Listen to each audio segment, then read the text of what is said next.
পৃথিবীর কর্তৃত্ব একমাত্র আল্লাহ তাআলা। সূর্য আল্লাহ, আসমান আল্লাহর, জমিন আল্লাহর, বাতাস আল্লাহর, বাংলাদেশ আল্লাহর। বাংলাদেশ আইন চলবে কার? বর্তমানে চলছে কার? মানুষের। এটি চলতে পারে না। যতদিন পর্যন্ত মানব রচিত মতবাদ দেশে চালু থাকবে ততদিন পর্যন্ত আল্লাহ তাআলার যে ওয়াহদানিয়ত, তিনি যে সর্বময় সর্বশ্রেষ্ঠ আল্লাহু আকবার, এটার সত্যিকার বাস্তবায়ন হবে না। আপনারা কি চান বাংলাদেশে এতদিন ধরে মানুষের তৈরি করা মতবাদ, কোন সময় ছিল ধর্মনিরপেক্ষতাবাদ, কোন সময় ছিল জাতীয়তাবাদ, মানুষের তৈরি মতবাদ বাংলাদেশে 54 বছর শাসন করেছে, কিন্তু মানুষের মুখে হাসি ফুটাতে পারে না। মানুষের দুঃখ দুর্দশা দূর হয় না। অনেক কষ্টে বাংলাদেশের মানুষ 54 বছর কাটিয়েছে। আমরা বাংলাদেশের মানুষের ভাগ্যের পরিবর্তন করতে চাই। আপনারা কি রাজি আছেন ভাগ্যের পরিবর্তন করতে? তাহলে কি মানুষের আইনকে আপনারা চলতে দেবেন?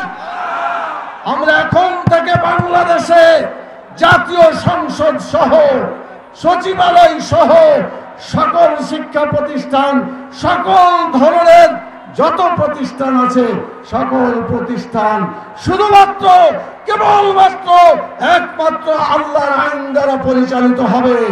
ইসলাম বিরোধী কোন আইন এখানে চলতে পারবে না। যদি আপনারা একমত হয়ে থাকেন তাহলে আমি আপনাদেরকে বলতে চাই, এই হাত দুটা দিয়েছে কে বলে? জোরে বলে, এই হাত দুটা কে দিয়েছে?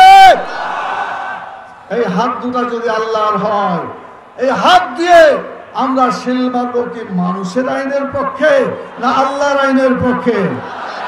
যারা যারা আল্লাহর আইনের পক্ষে শিল মারবেন হাত উঠা।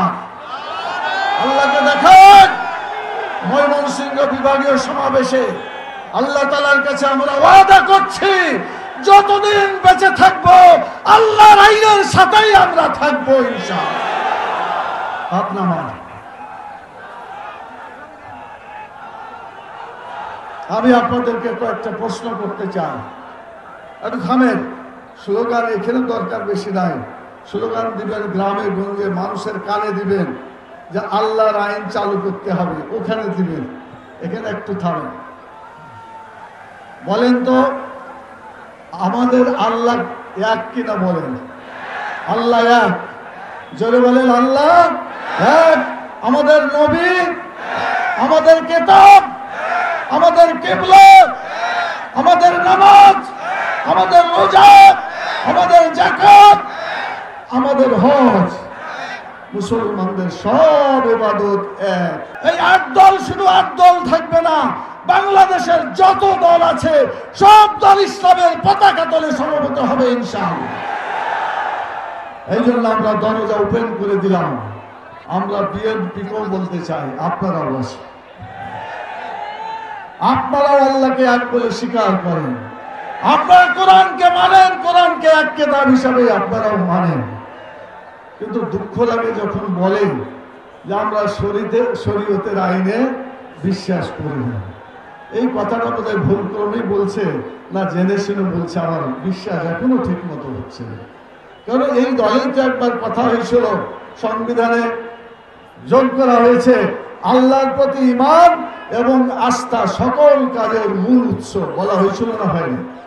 তো এটা যদি হয়ে থাকে তাহলে শরীয়তের প্রতি বিশ্বাস তো তখন ছিল না, তাহলে এখনো থাকার কথা।